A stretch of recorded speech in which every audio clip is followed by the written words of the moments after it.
Let's take a moment to talk about taxiing. Taxiing refers to moving the aircraft on the ground under its own power. In particular, getting from the ramp out to the hold short point on the edge of the runway. Steering on the ground is managed through the rudder pedals. That's right, unlike driving a car, we turn by using our feet. Okay, ready? With the throttle idle, release your parking brake.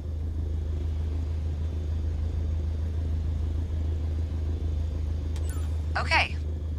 Now, gently increase throttle to get the aircraft moving.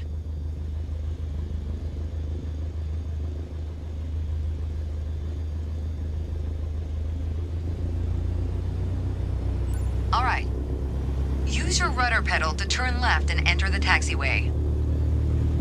As you increase power, watch the tachometer and make sure to stay around 1,000 RPM.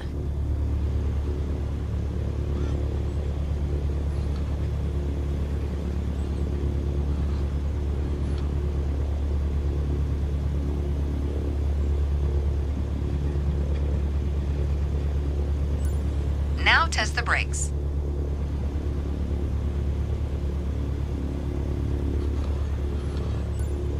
Good. Brakes checked. Taxi to the next exit, then come to a stop. Remember to control your speed with throttle and brakes.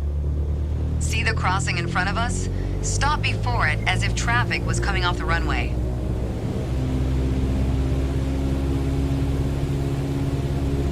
Watch your speed.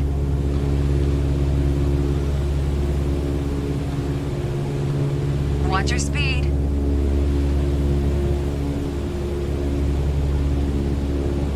Unfortunately, one of your wheels crossed out of the taxiway. Taxi to the next exit, then come to a stop.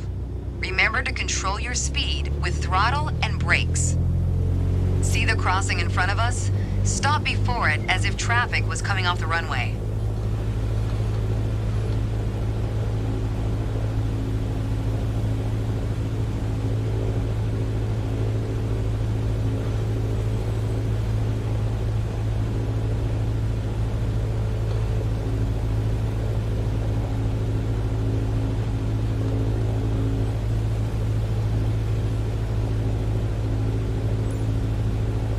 All right, taxi to holding point Alpha 1 next. It's at the far end of the airport near the head of runway 21. Stay as close as possible to the taxiway center marked by the yellow line, and watch your speed.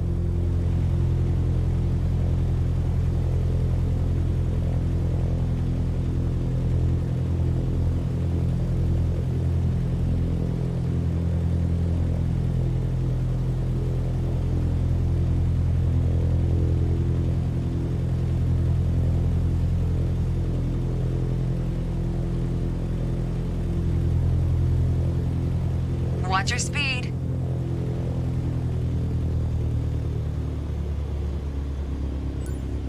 After the right turn, come to a stop before the hold short point and prep for takeoff.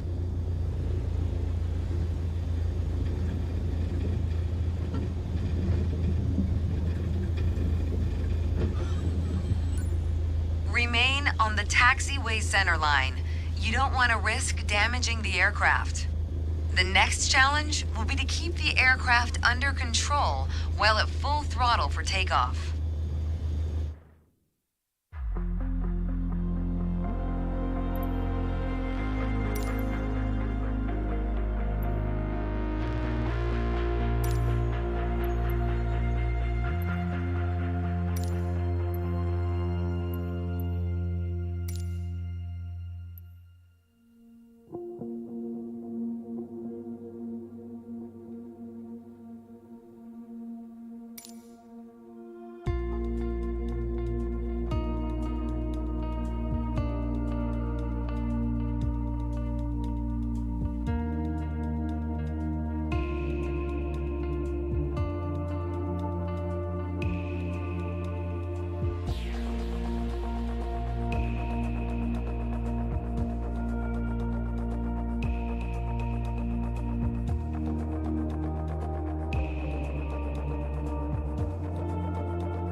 There's an old saying I like. A mile of road will take you a mile. A mile of runway will take you anywhere. Taking off isn't hard, but there are a few key points to remember. First, we always take off into the wind, which won't be an issue on a calm day like today. Second, before we enter a runway, we always make sure it's clear. Check to the right to see if a vehicle is on the runway, and to the left to make sure no other planes are approaching. Everything looks good, no cross traffic. Go ahead and taxi into position. Now slowly taxi onto the runway and align the plane with the center line. Then stop your plane just after the number 21.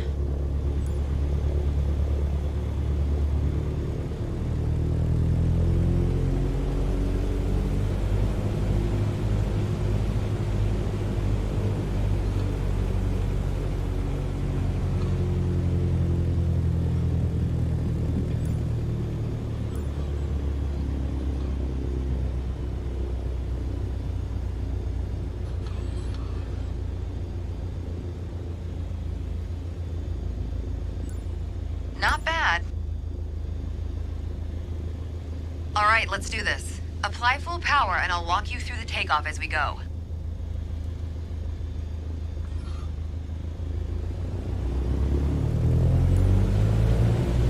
Use your rudders to stay on the center line and keep pushing power until you reach 55 knots.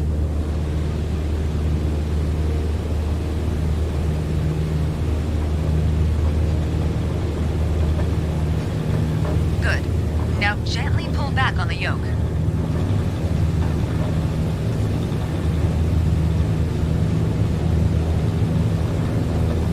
Pull back on the yoke to take off. And we're airborne.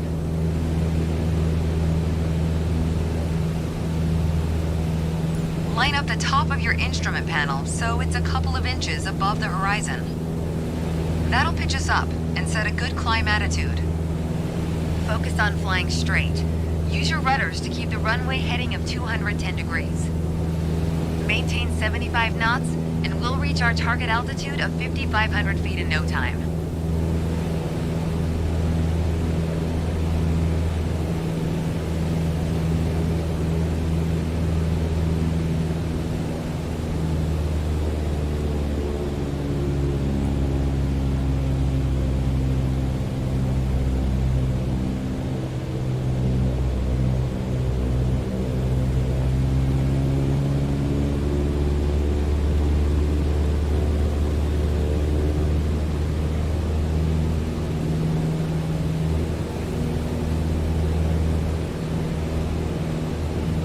Maintain 75 knots and climb to 5,500 feet. Okay, 5,500 feet. You've reached your target altitude. That was a nice takeoff.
For this landing exercise, I want you to focus on the yoke only.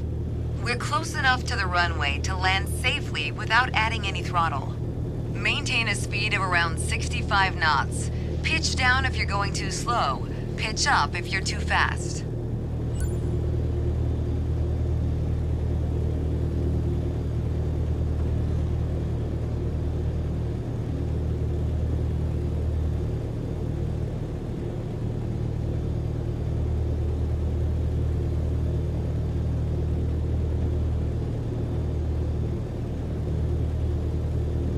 airspeed at 65 knots. When you're 10 feet above the runway, it's time to flare. To flare means to raise the nose of the aircraft to slow your descent for a softer landing, but without ever leveling off or climbing. The main landing gear will touch down before the nose wheel does.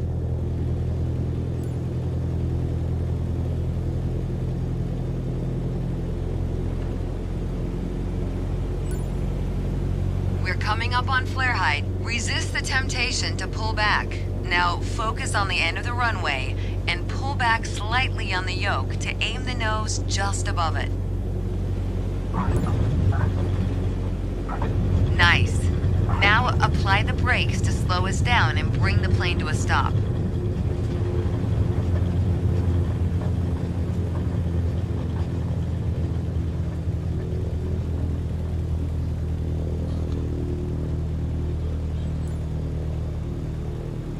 Well done, but there's room for improvement. Keep in mind that approaching the runway at the right speed is key to a good landing.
In this landing exercise, I want you to focus on staying on the glide path using the throttle only.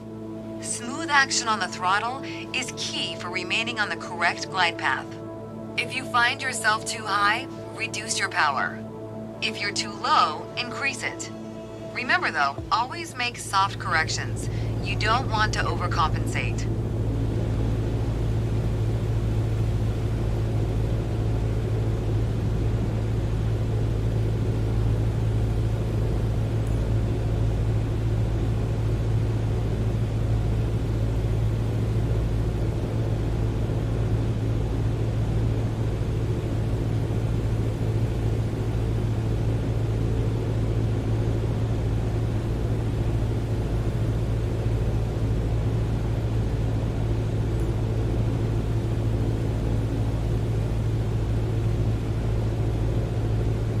Now you can use the elevator to land.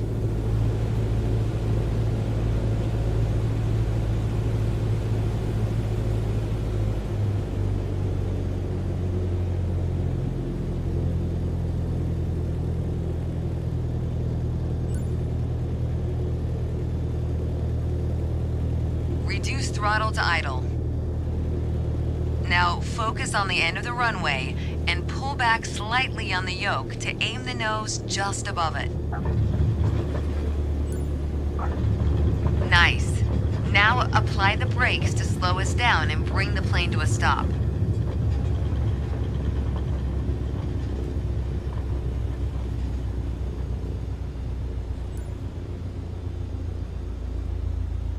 You did well, but you can do better.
My first instructor used to say, the best part of flying is landing in one piece. Today, you're in charge of bringing us in for a safe landing. And I've already set us up in landing configuration at 65 knots with 10 degrees of flaps and idle power. Keep your aim point on the runway threshold. When you're 10 feet above the runway, it's time to flare.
Reduce throttle to idle. Now focus on the end of the runway and pull back slightly on the yoke to aim the nose just above it. Nice. Now apply the brakes to slow us down and bring the plane to a stop.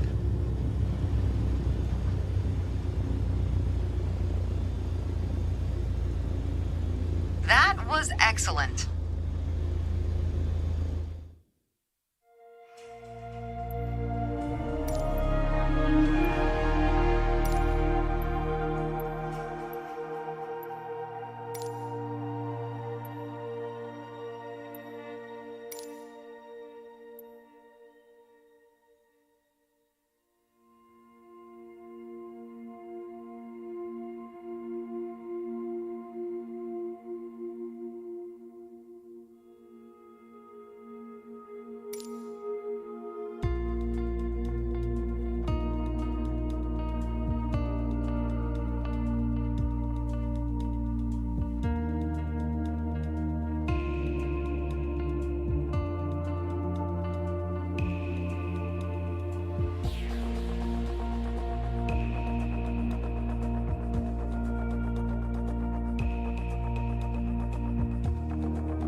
Okay, we're currently flying on the downwind leg, at the standard traffic pattern altitude of 6,000 feet. It's a flight path parallel to the landing runway, but in the opposite direction. In downwind, you want to start preparing for landing. That means setting your speed and flaps configuration. Reduce speed to 80 knots, maintain constant altitude and heading. The flaps provide extra lift at the expense of additional drag. This extra lift allows flying at a lower airspeed. Flaps allow for smoother and shorter landings. Go ahead and extend 10 degrees of flaps, all while maintaining current altitude. We're gonna fly past the end of the runway here. Keep going until you see it at a 45-degree angle behind you. That's your cue to turn left onto the base leg.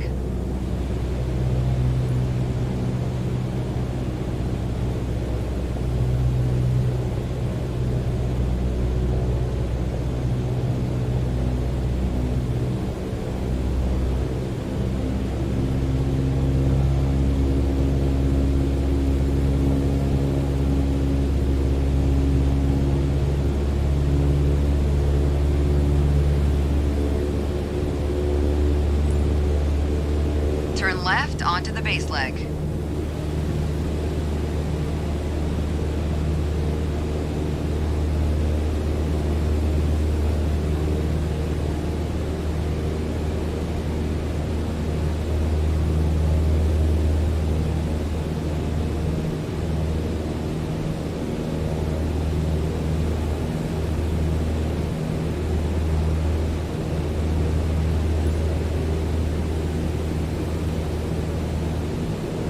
Try to maintain 1400 RPM.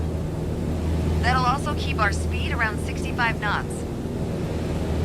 Keep an eye on the runway as we get ready for our final turn. Turn left onto final.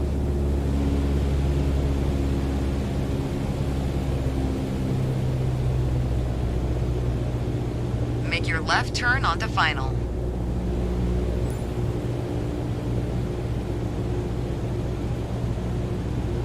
Keep a stabilized approach and prepare for landing.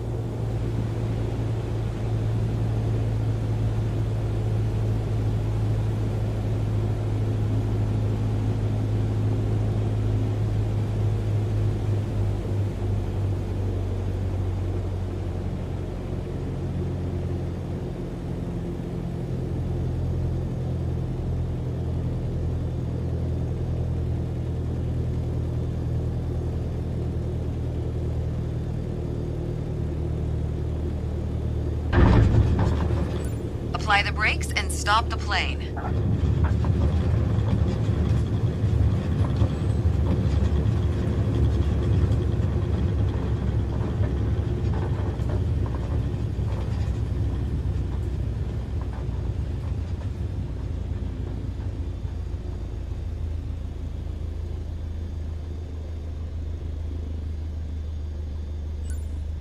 That was all right.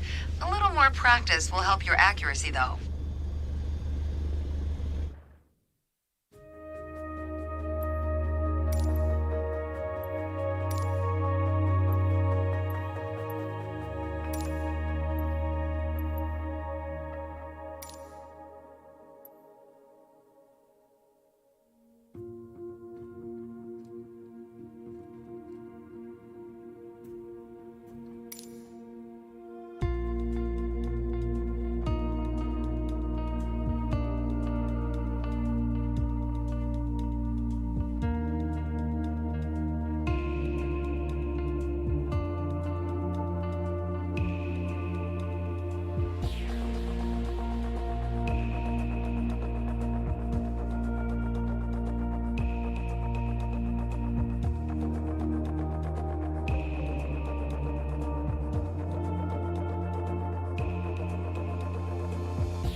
It's time, your first solo flight.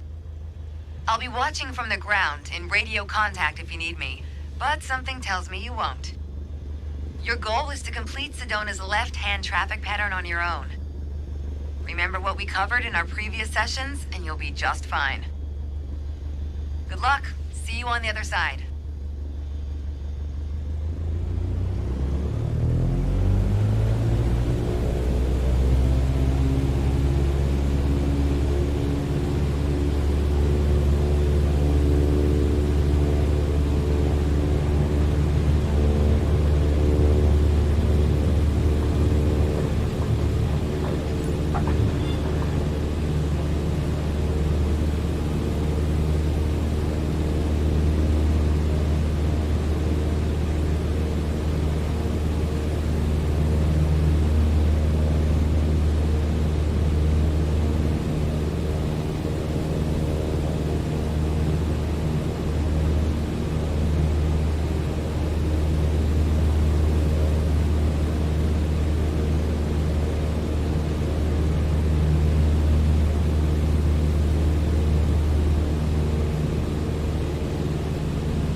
think a bit more practice may be a good idea.